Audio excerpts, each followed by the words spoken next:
Nas, congratulations. Welcome back. People are excited to say the least. What details can you share with us about how this went down? Because we heard a lot about how it was happening and then it wasn't happening for it to go through in the last minute. I'm curious what your emotions are coming back and how this actually transitioned for you. Yeah, well, of course, it's always good to be back. And it's definitely been a whirlwind, a bit of a roller coaster. I think over the last few days, like I think there's been, some conversations and discussions, but you never, as a player, you don't really know how that's going to materialize until, there's a firm offer in front of you. So, sat anxiously throughout the day. I really didn't think anything was of really significance, even though I knew there was probably a few teams in the running. And got a call towards, it was actually after the deadline had ended. So, I originally thought I was possibly staying. And then I got the call that Denver was a spot. And, it's obviously bittersweet. I've really grown fond of the city of Calgary, but I think my head almost hit the ceiling. I was so excited. So, here we are now. Next up, we'll go with Ryan Bolding from NHL.com. Go ahead, Ryan. Hey, Naz, I know you said your head about hit the ceiling and talked about your emotions, but what does it mean to you to return to this group and see what they've done, not just at the deadline, but before the deadline, to be in such a good position, down this final stretch? Amazing. I mean, it's always, of course, I have a special bond with the team, and I've always been watching from afar and checking in to see how, all my buddies are doing and how the team's doing. So, of course, over the years, I've been, staying tuned and following the group. So, what a team! What a team! I'm just so thrilled that I get to, try to add to that. And, it's funny, over the course of my professional career, I've only been traded twice, and it's been to the same team both times. So they must really like me. But I'm really excited to join this already great team. Next up, we'll go with Ryan O'Hara from the Hockey News. Go ahead, Ryan. Hey, Naz. First and foremost, congratulations on coming back to the Avalanche. My question for you is, did you have any doubts that you would end up back on this team? And I know you said that you just about hit the ceiling, but was there any thought in your mind that this deal wouldn't go through? It seemed like there were some doubts early today.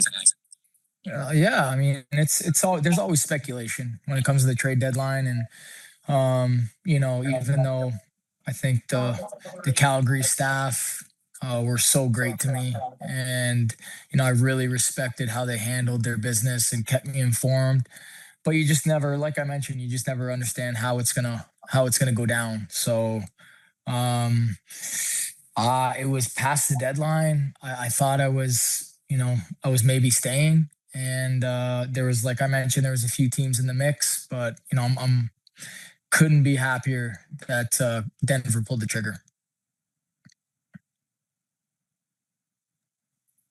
We'll go with Megan Angley from Guerrilla Sports.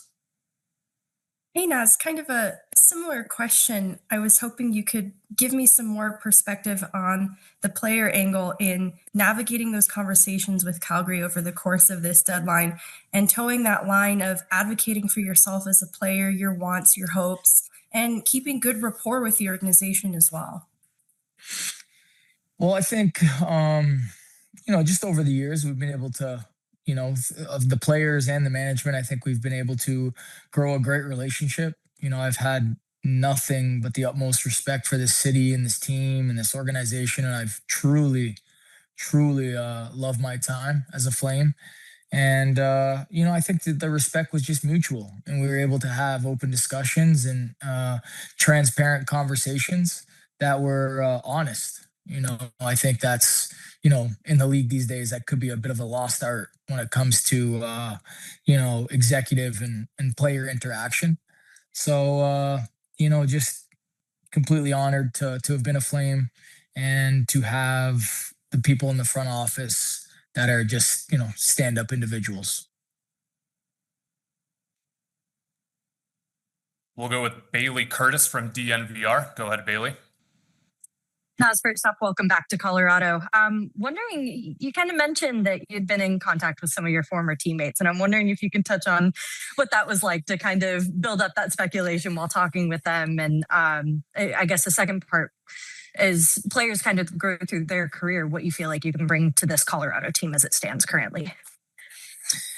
Yeah, I mean, it's just from the guys' perspective. I mean, obviously they're friends. Didn't really talk about trade. It was more so just how you doing, how's the year, kind of just kept in touch and kept base. And for me as a player, I wonder what happened to his nose. Puck to his nose? I think no, it was actually a bit of a scuffle, bit of a scrum. No puck, just the scrum. I bring toughness, I guess, and I think I'm very much the same player as what I was. And I'm just going to do anything I can. I'm very familiar with the situation and these players, and I know how to compliment them, which I'm excited about. We'll go with Rachel Toss of Altitude TV, then Arif Dean, then Pat Graham. Hey Naz, Rachel here with John Michael Lyles in studio at Altitude TV. We are so pumped to have you back with the team. And man, I just want to know how excited you are to be back with Colorado and to play with all your buddies from 2022. Come on, JM. Let's go, baby. Let's go, Johnny. I'm coming back, man, for an exclusive interview. So I'm over the moon. Obviously, I think initially when something of this magnitude happens, it's always a little bit sad because you form such great relationships with the guys in the room.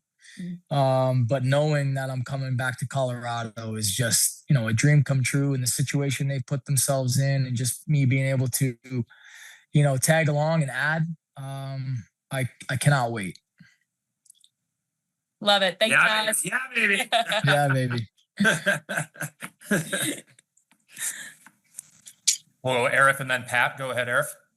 Naz, good to see you again. Welcome back to Colorado. Thanks. It'll be nice to see you again. We've spent 3 or 4 years now. Every time you come in here, we ask you about Gabe Landeskog's recovery. Are you checking in on Gabe Landeskog? Have you heard the latest about Gabe Landeskog? Well, you didn't get a chance to play against him, but Gabe's been back for a year now, and now you're back. Like, have you, like, the stars aligning, this whole thing? Like, what does this all mean to you? Oh man, it's surreal. It really is. Just feels like deja vu all over again, and nostalgic to say the least. Being able to, play with guys I'm familiar with and guys I'm good friends with, it always helps. Entering a dressing room when you know a couple faces and understand, the coaching staff, and I understand the Avalanche standard. So none of these are new to me, which is exciting. Obviously, it's going to take some, a little bit for me to just adapt and kind of get my feet going. But I'm expecting to play soon, hopefully, and I certainly will be ready to play. Go ahead, Pat, and then we'll go with Colleen and Jesse. Hey, Naz, welcome back. Thanks for taking the time. Two-parter for you. Number one is Eric Johnson, when he left, he still kept a place here. Do you still have your place here by chance? I do not have my place. I wish I did, though. I wish I didn't sell it. But I sold it, made a few bucks, and now I'm just probably going to have to buy another one. And then my second part of that is, what a cup team looks like. You know this nucleus, but they've added some pieces like Brock Nelson. Does this have a cup feel? Does this team have a cup feel to it? It sure does. Yeah, it sure does. And that's one thing. That's the opportunity you're looking for. That's what I was searching for. And, there is some great players on this team. And like I said, wherever I slot in, I'm going to be excited to be there. And I just can't wait to play with some world-class players. We'll go with Colleen Flynn. Hey, Naz, welcome back. Just wanted to check in. You were part of that leadership group when you were here. And I mean, just how important is it to come back to this same leadership group that you had in that 2022 year? Yeah, I was, and it makes it a lot easier just understanding, how the leaders operate and them just being obviously so welcoming. I've heard from a lot of guys today, and I know it's a game day, and they're probably super focused on a hefty job tonight, but still reached out, and everyone seems very excited and very fired up, and likewise. We'll go with Jesse Montano from Gorilla Sports. Hey, Naz, good to see you.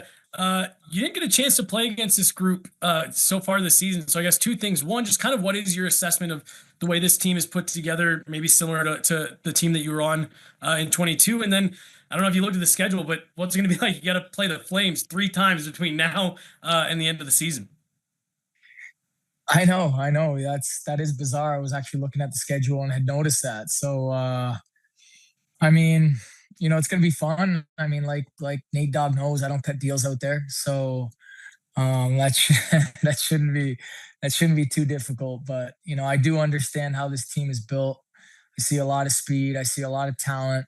I see some grit and toughness. And that's, it checks all the boxes in order to go deep in a playoff run. Awesome. Thanks, Naz. You're welcome. We have time for 2 more. We'll go with Will Peterson of 104.3 and then finish off with Troy Rank of the Denver Post. Go ahead, Will. Hey, Naz, obviously, excuse me, you were one of the stars of the parade, if you will, in 2022. In the last 3.5 hours here, have you allowed yourself to sort of revisit that day and how great it was and sort of know that maybe you guys have a chance to do that again here in 3-4 months? Truthfully, not really. I mean, I've been way too busy over the last couple hours, and it's been chaotic. So honestly, that's one thing I was planning on doing tonight, maybe scrolling back in the camera roll and having a look at some iconic pictures from that day. But like I mentioned, it's still relatively new here, and I got a lot of things I got to sort out before that happens, just to make sure I'm comfortable and ready to play. We'll finish with Troy of the Denver Post. Go ahead, Troy. Naz, thanks for your time. Naz, what is it about your personality that you run into the fire, you want the moment, you want all the smoke? You're the kind of guy that they wanted to add when they're looking for a missing piece. What is it about you that allows you to play your best in those big moments? Because that's obviously why fans are going crazy with this acquisition, because they've seen you play at your best when it mattered most. Yeah, that's why you play the game, in my opinion. That's where lifelong memories are made. And I've always tried to be the guy that, if there's a play needed, I want to at least give myself the best opportunity in order to be that hero and make that play. And I think along with so many other guys on this team that could do that. So that's very comforting for me, and just being able to go out there and play my game and not have to overcomplicate anything. And I think I just have a pretty easygoing personality, and I like to live in the moment, in the present, and always take advantage of those opportunities, because that's how I see them. I see them as great opportunities. Okay, thank you, Naz. Thank you, everybody, for your time.